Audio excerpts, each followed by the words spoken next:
नमस्कार, मंगला किचन मराठीमध्ये आपलं स्वागत आहे.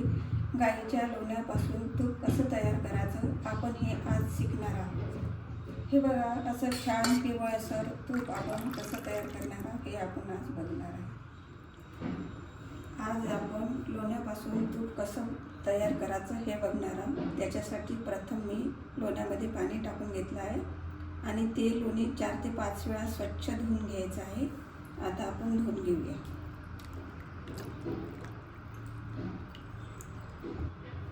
आता आपलं लोणी धुवून झालेलं आहे. सगळं पाणी लोण्यामधलं काढून घ्यायचं, पाणी राहू द्यायचं नाही. नंतर हे आता गॅसवर ठेवूया आपण.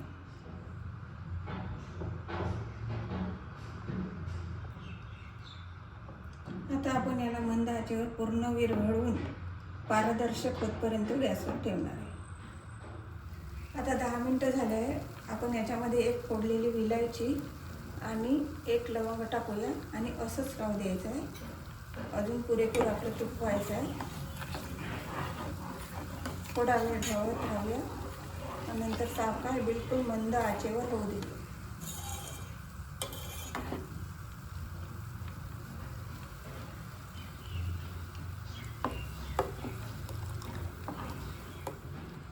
आपलं आता तूप तयार झालेलं आहे. याच्यासाठी 2-3 तुळशीची पानं, थोडंसं जिरं आणि मीठ 2-3 पाणी टाकून आता आपण त्याच्यामध्ये टाकूया.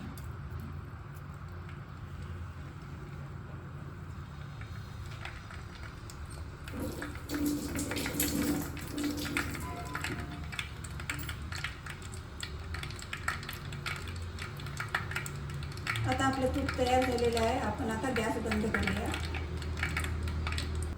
हे बघा, आपलं तूप आता तयार झालेलं आहे बिलकुल.